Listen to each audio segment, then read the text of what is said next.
Hi guys, Aaron Fregnito here at People's Capital Group. Thanks a lot for checking in on another video. If you're enjoying our content, please hit the subscribe button below and check out the links below for information retaining to this presentation here today. So what we're going to go over right now is how to get max cash flow on your income properties. We went from 0 to 100 units very quickly in our business, and we realized after getting 100 units that we just weren't making any cash flow. So we ended up firing management companies, creating our own, and figuring out how to get max cash flow. And basically that includes raising rents, lowering your expenses, finding alternative forms of income, and maintaining your investments well, and then of course an excellent tax strategy. So let's jump right in here, guys. Of course, if you want max cash flow from your income properties, you need to raise your rents. Duh, everyone's gonna tell you that, but there's lots of rules and regulations for how you can raise rents, the best ways to do it. Make sure your tenants feel like they're getting value, okay? You can't just come in and say, hey, there's a new sheriff in town, rents are going up. Tenants aren't gonna be too happy with that. You often have to justify that type of rental increase, especially if there's rent control, okay? So rent control means the city ordinance allows you to only raise the rent by a certain amount. Here in New Jersey, we deal with that all the time. So rent control is very important, and you have to follow the rules and regulations, because if you break rent control rules and 12 months later your tenant goes to rent control and bring this to their attention, you actually owe all that extra rent back to your tenant, plus damages and move out costs. So it's really smart, just follow rent control rules, don't break them. If you're buying in a new city, find out about the rent control rules. If someone moves out, does it reset and you can charge whatever you want? Or in many cities in New Jersey, if someone moves out, that registered rent control is still enforced, okay? If you put 20 grand in the unit to improve it, that registered rent amount is still enforced. In some cities, still, you can't even get it raised. Other cities, you can go say, hey, I put $20,000 in, here's all the things I did, and they'll prorate that $20,000 and increase the rent by a certain amount over about a 10-year period, depending on the repairs and the cost of them, of course. So rent control can be a very difficult factor for landlords, so understand those challenges before you get into a city, especially when investing in new areas, okay? So you also want amenities, all right? If your tenants don't have laundry machines, maybe you could put coin-operated laundry in the basement. This is a way for you to make an alternative form of income and give an amenity to your tenants. If there's no room for that, or it doesn't call for that type of laundry service, then you want to put the laundry units in the building, in the tenant's unit, and that will of course possibly raise your water bill, but that'll allow you to then have a nice amenity for the tenant and justify raising rent a certain amount. Of course, if you can raise the rent, of course, beyond what the units cost you, so you make a good return over time on that investment. All right, so by raising rents legally as much as you can, also putting something in the lease that it renews every year, that the rents go up. We have a 5% renewal increase in our leases, so every year when the leases renew, it goes up 5%. If there's rent control that doesn't allow that increase, then we go up whatever the legal amount is per year. Make sure you take that legal gain and you add as much as you can every year when there's rent control. When there's not, try to get a 5% increase every year so it stays above inflation and keeps up with the market rents, okay? Lower your expenses. This is another obvious factor, but let's break in exactly what that means. You want to separate your utilities. Now, I'm not talking just gas boilers. We actually prefer electric. We do electric heat. So if we run into a building where it's one big boiler, maybe it's an old oil boiler or something like that, or it's a gas boiler, what we'll do is we'll separate out the utilities into electric heat. So instead of installing one gas boiler for every unit that breaks and needs maintenance, my plumber's got to come, and the tenant doesn't have heat, and da-da-da, I'm going to do electric heat instead. Electric heat is the way to go, especially with Class D and Class C real estate. When you get to Class A and Class B, it doesn't work as well because your tenants won't like it, and it does cost more, so it's a little bit less desirable sometimes for the tenants.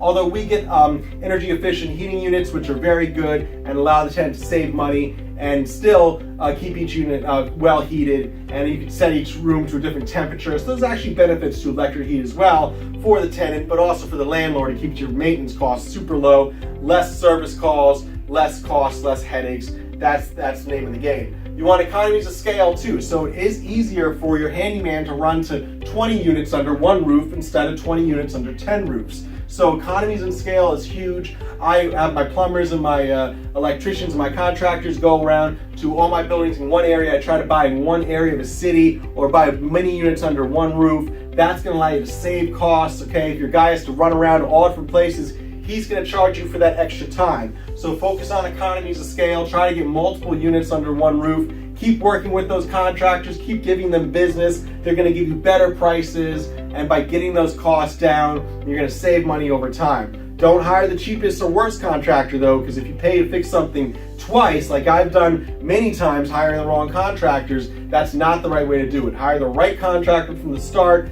Try not to get a franchise or something like that. Try to get a local guy who's kind of running a smaller business and he doesn't have to pass on a ton of overhead costs to you and can keep those costs low, and he's readily available to get your work done when you need it in a timely manner. All right, so that keeps our expenses low and also pushing off whatever you can, of course, the tenant's responsibility that you're legally allowed to without angering your tenants so much that they move out or don't cooperate. Another form of how to get your max cash flow out of properties is to get your alternative forms of income going. This could be anything like solar panels, cell towers, parking, storage, all right? We come up with a lot of landlords that are not taking full advantage of their building. There's so many different avenues you can use to make income on real estate. A great example is solar panels. Let's go green, right? Not only do you save the environment, but you could be the energy company to your tenants. Now you charge them for electric.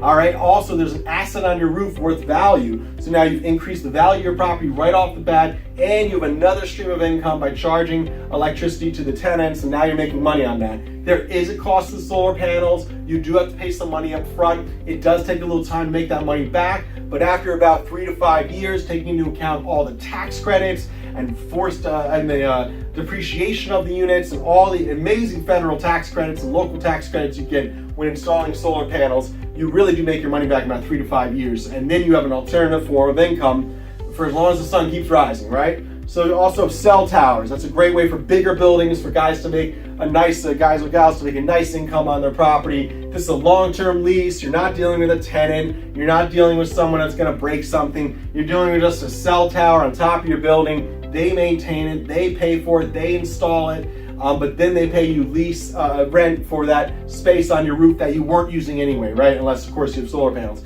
But by having a cell tower there, you get a nice little form of income. Parking and storage, okay, parking. In some areas you can charge a ton for parking. I can't believe the landlords that don't include parking in the lease rates that they're charging. It's really a missed opportunity as a landlord.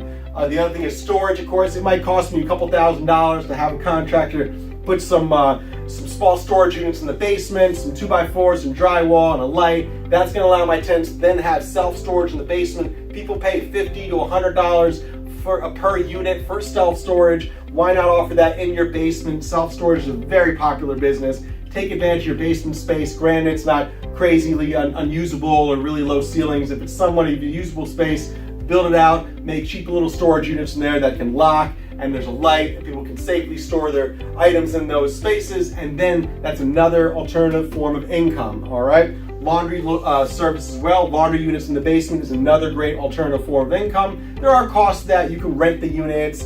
There's water costs, but overall, if you have a 6 unit or more, that's a profitable income stream as well.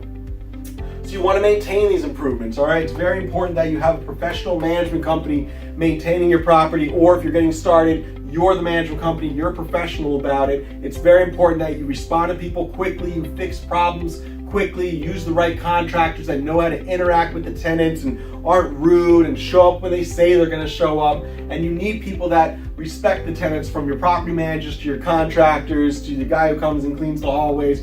Everyone needs to respect the tenants and they'll respect you back. If there's an issue with the property, get it fixed in a timely manner, and make sure that you understand the headaches that the tenants have so you can fix any of those as well, or any problems within the building. You want a nice, clean environment. You want a calm, quiet enjoyment in your building. You don't want riffraff or drug dealers or the cops getting called. You want to get those bad apples out of the building. Keep your good tenants in the building. Keep a nice, good quality of life in the building, and that will help your tenants be happy and pay you rent on time and be happy with your rent increases, because you're giving them a quality of life. They understand why the rent's going up, because you're giving them a product in return for that increased cost, all right? And then finally, we want to get to our tax strategy. I'll probably do a whole other video on this in the near future. Tax strategies is a huge part of real estate. That's why I got into real estate. It has the greatest tax benefits. You want to understand the accelerated depreciation options of real estate. You can accelerate the tax depreciation on certain appliances and certain pieces of real estate, and that allows you to therefore get faster tax write-offs depending on when you're going to sell the building or refinance, or what your strategy is with your investors. You might want to really to get that accelerated depreciation going. You also want accurate bookkeeping. That allows you to write off every single little cost. If you go on vacations, but you look at real estate there to invest in, that could be a write-off. Everything you go by for the property, all those little items need to be accounted for and written off accurately by your bookkeeper. So that allows you to have as much tax write-offs as you can. Take full advantage of the tax write-offs, take full advantage of the tax code. There's one rule we all have to play by, and that's the tax code. So if you learn how to play that tax code the best, take advantage of whatever you can within the tax code, you're going to be ahead of the game. Opportunity zones is our final tax strategy here that I really like. Certain local ordinances offer opportunity zones where you'll be tax exempt for 20, 30, 40 years. Maybe you're exempt from income tax, maybe you're exempt from property tax. There's tons of things there. There's grants and there's ways to get out of these opportunity zones. In Newark, New Jersey, there's opportunity zones in downtown Newark where they're really trying to build up the inner city areas. Look for opportunities like that, take advantage of them. Again, we all play by one rule, it's tax law, and if you can have a really good tax strategy and take advantage of opportunity zones where you'll be tax exempt for a long period of time, make sure you have good bookkeeping, and of course accelerate your tax depreciation when applicable, you're going to have a good tax strategy. So guys, again, to get the max cash flow out of your property, you want to raise your rents according to the rent control law, follow the rules, but always get that renewing 5% increase in there if you can. Justify your rent increases by offering additional amenities. You want to lower your expenses in any way you can by separating utilities. Try electric heat for Class B and Class C and Class D real estate. Use economies of scale. Try to get your buildings in one area or under one roof. That's going to help you save costs. And of course, your alternative forms of income, your solar panels, your cell towers, your parking, your storage. These are all avenues that are going to allow you to get max cash flow out of your property, maintain a good environment, give a good experience to your tenants, and you'll be able to collect that rent every single month. For more tips, guys, keep tuning in, hit the subscribe button. I'm glad you joined this group. I hope you got a lot out of this video. For more information, please contact us at the links below. Enjoy your day.